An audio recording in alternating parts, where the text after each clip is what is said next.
yes! Oh, yes, oh, yes! Prayers are answered. Remember when you were watching your favorite sitcom and suddenly realized you were meeting an entirely new cast who you were clearly supposed to love by the next commercial break? Well, today we're counting down 5 backdoor pilots that tried to sneak in under the laugh track and face-planted.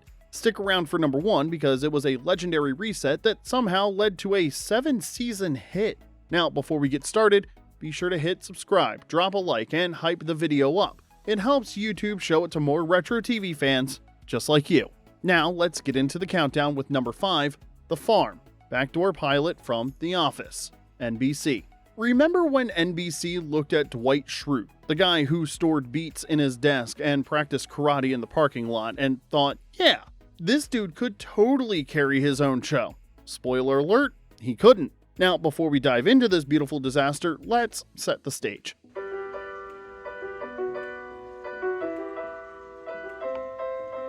The Office was NBC's mockumentary goldmine from 2005 to 2013. 201 episodes of pure Scranton magic. Steve Carell's Michael Scott, Rainn Wilson's Dwight, John Krasinski's Jim, and Jenna Fischer's Pam turned a paper company into appointment television.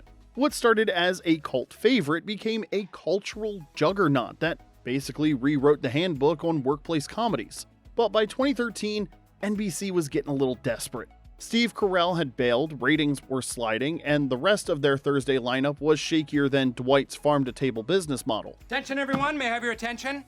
There are 4 new deadly weapons in this office. So, naturally, they looked at their most intense weirdo and thought, let's give him a spin-off. Because if there's one thing network executives love, it's doubling down on what they think is a sure thing. Enter The Farm, episode 17 of The Office's final season. What looked like a regular episode was actually a stealth pilot, dropping us right into Aunt Shirley's funeral on Shruteland. We met Dwight's equally bizarre family, Sister Fanny, played by Mahendra Delfino, Brother Jeb, played by Thomas Middleditch, and Cousin Zeke, played by Matt Jones. The plan was that these lovable weirdos would run the family farm together, including that bed and breakfast we'd seen before. They even threw in a love interest, Esther, the down-to-earth neighbor, played by Nora Kirkpatrick. Because every spin-off needs a will they won't they, of course. Hi, Dwight. Hi, Esther. Nice of you to come today. This was on the way. Now, on paper, it should have worked. Eccentric farmer plus family chaos equals comedy gold, right? Well, in practice, we got a Frankenstein monster of an episode. To fill time after NBC passed on the pilot, they stitched the farm footage to a completely unrelated storyline where Todd Packer drugs the office with cupcakes. James Bond was a spy. Yes, he was a good spy. Yeah, he was the best. James Bond would love this cupcake. Half farm, half prank war, zero harmony. But the real problem was deeper than bad editing. For 9 seasons, Dwight worked because he was the intense oddball bouncing off normal people, especially Jim.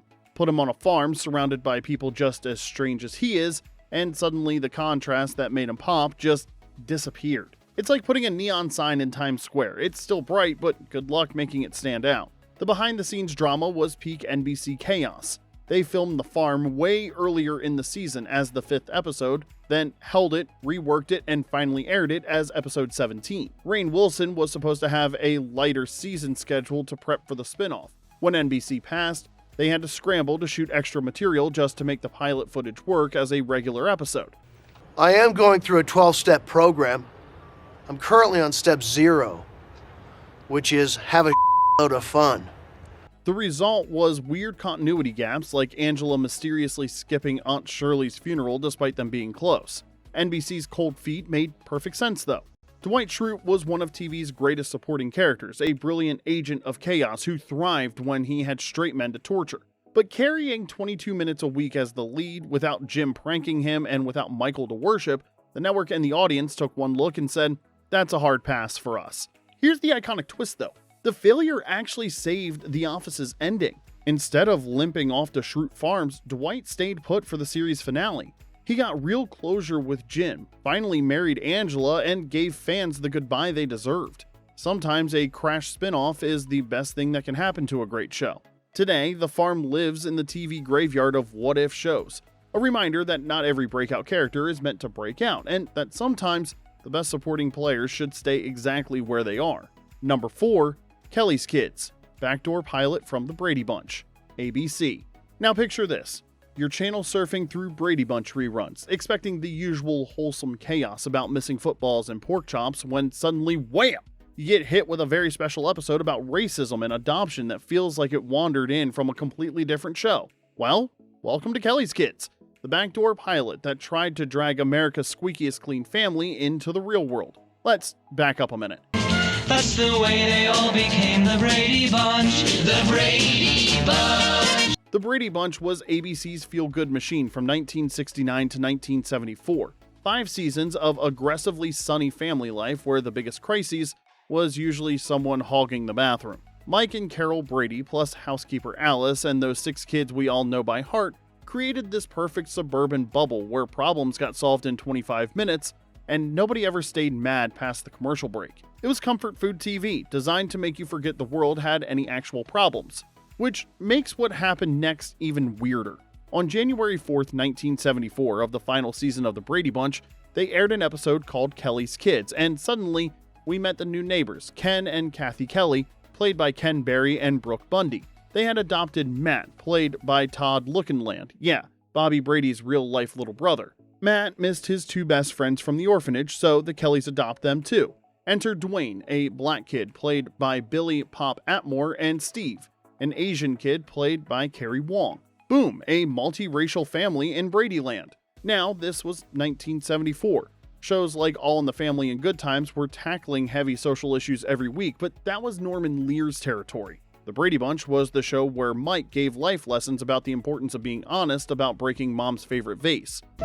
I know I'm not supposed to play ball in the house, Mom, but I did it. But in Kelly's Kids, we got something way heavier. Mrs. Payne, and yes, that was really her name, the bigoted neighbor played by Molly Dodd, straight up told the Kellys their multiracial household didn't belong in the neighborhood. The kids ran away, ended up at the Brady house, and in the end, everybody learned a very important lesson about acceptance. But here's the thing. If you grew up watching Brady reruns, stumbling across this episode felt like finding a deleted scene from a completely different universe. The Brady Bunch was supposed to be your safe space, the show where the worst thing that happened was Marsha, Marsha, Marsha! Or Peter's voice cracking. Suddenly, we were all dealing with actual prejudice and kids running away from home. It was jarring as hell. Oh, you must be the Kelly kids. Hey, what are you doing here? We're running away. Now we didn't know where to go. I was here before. You've got so many kids, I figured maybe nobody'd notice us. The audience didn't know what to make of it. Some viewers appreciated the progressive message, but plenty more felt like they'd been ambushed by an after-school special. Plus, the Brady kids barely appeared in their own show. It was all Kelly family drama and occasional Brady cameos. ABC thought about it for about 30 seconds and said, But creator Sherwood Schwartz didn't give up. 12 years later, he dusted off the concept and tried again with Together We Stand, starring Elliot Gould and Dee Wallace as another multiracial adoptive family. That show tanked too. By the way, we covered the Together We Stand disaster in our Forgotten Flops from 1986 video. We dropped the link in the description in case you missed it. So, the next time you're binge watching Brady reruns and suddenly find yourself in the middle of a race relations drama, just remember, you're witnessing TV history. It's not exactly a perfect fit, but definitely the kind of fascinating failure that proves not every important message fits every show. Now hey, if you're loving this trip through TV's weirdest failed spin-offs, hit that like button and subscribe to Remember When. We drop new deep dives every week, and trust me, the next one is a doozy. So let's get back to the countdown with number 3, Witchright Hall, backdoor pilot from Sabrina the Teenage Witch, the WB. You know how sometimes you're rewatching your favorite shows and stumble across an episode that feels like it wandered in from a completely different universe? Well, buckle up, because Sabrina the Teenage Witch once tried to spin off the most unlikable character in the series, and somehow they thought a magical reform school was the way to do it.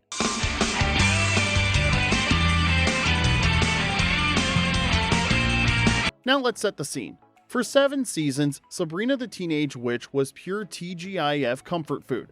Melissa Joan Hart navigating high school and college with a little magical help from her eccentric aunts, Hilda and Zelda, plus Salem the sarcastic cat who stole every scene he was in. It was the perfect blend of teenage problems and supernatural solutions, and it worked like a charm for 163 episodes. But apparently, someone looked at this winning formula and thought, you know what this needs? More of Sabrina's obnoxious cousin, Amanda. Enter Witchright Hall, the 2001 Season 5 episode that doubled as a backdoor pilot. Amanda Wiccan was played by Melissa Joan Hart's real-life sister Emily Hart, because why not keep it in the family? Amanda's mom Marigold got remarried and basically dumped Amanda on Hilda and Zelda like she was dropping off dry cleaning.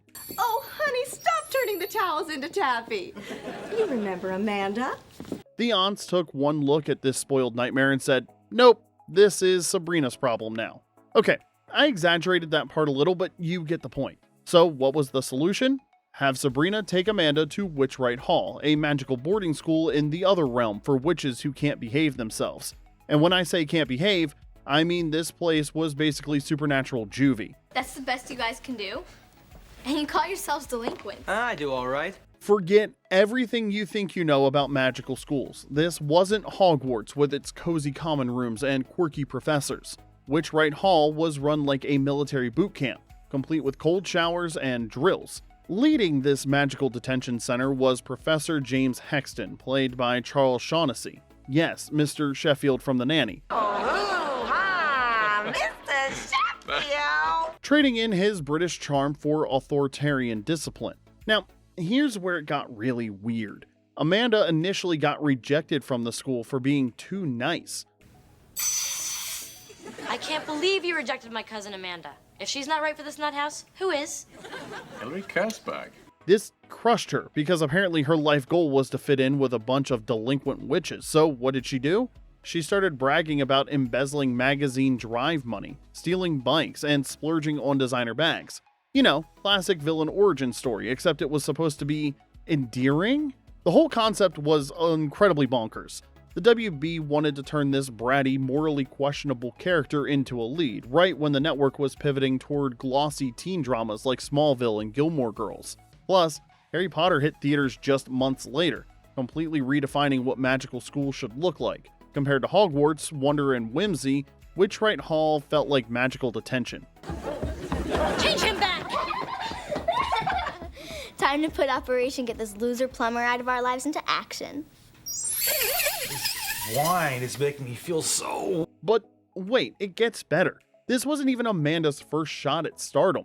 Back in season 3, they tried to launch a spin-off called Spells Trouble that would have followed Amanda and her family adjusting to life as mortals after losing their magic. When that didn't pan out, the writers just gave Amanda her powers back? No explanation, no magical ceremony, just, okay, she's magical again, yay! Even by Sabrina standards, that was some sloppy continuity. The WB decided to pass, which is a smart move. The idea of watching Amanda navigate magical reform school for 22 minutes a week was about as appealing as a root canal. Today, Witchright Hall remains one of Sabrina's strangest experiments, proof that sometimes the most annoying character in your show should probably stay exactly where they are.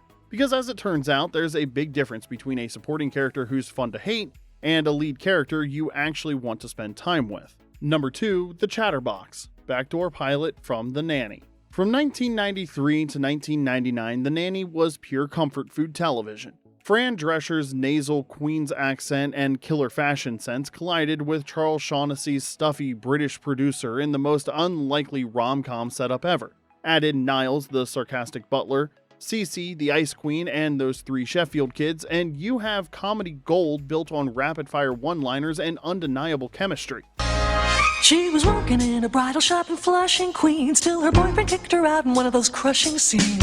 So, naturally, someone looked at this winning formula and thought, you know what? Let's do this again, but take away literally everything that makes the original work. In the season 2 episode, The Chatterbox, Fran took Maggie to her old queen's salon, and the show basically forgot it was supposed to be about the Sheffields. Instead, we met a whole new cast that felt like someone fed the nanny's premise into a copy machine and got a really blurry result. There was Mary Ruth, played by Tracy Nelson, a struggling actress working as a shampoo girl, basically Fran's working class energy but without any of Fran's spark. The salon owner was Mr. Anthony, played by Patrick Cassidy, a handsome widower with a young son named Mimo. Mary Ruth, this is Mr. Anthony's son, Mimo. I didn't know Mr. Anthony had a son. Sure. Sound familiar? Well, it should, because it was basically Maxwell Sheffield and one of his kids, but with hair gel instead of Broadway shows.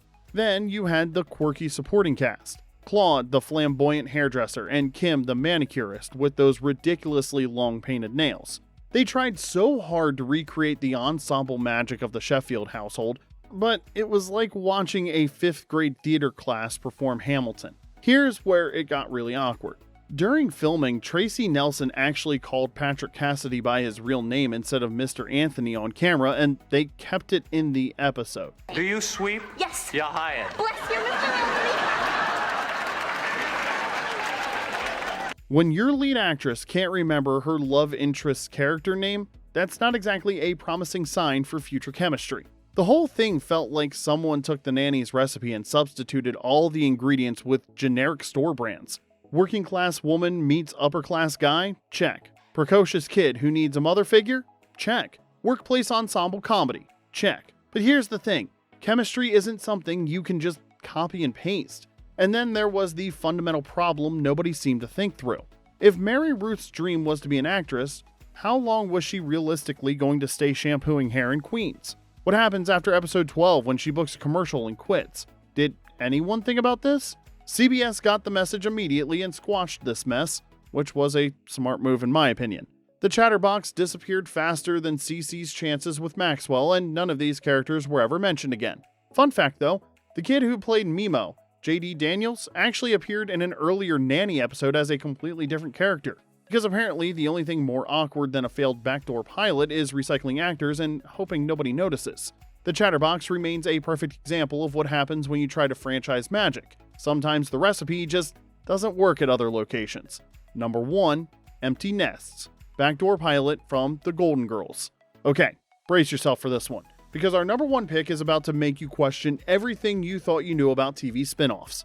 Someone at ABC looked at The Golden Girls, literally one of the most beloved sitcoms ever made, and decided what audience really wanted was to watch their neighbors instead. I'm not kidding. They took Dorothy, Blanche, Rose, and Sophia and basically made them supporting characters in their own show. This is Empty Nests, and it's exactly as catastrophic as it sounds. Thank you for being a friend. Now, let's set the stage here.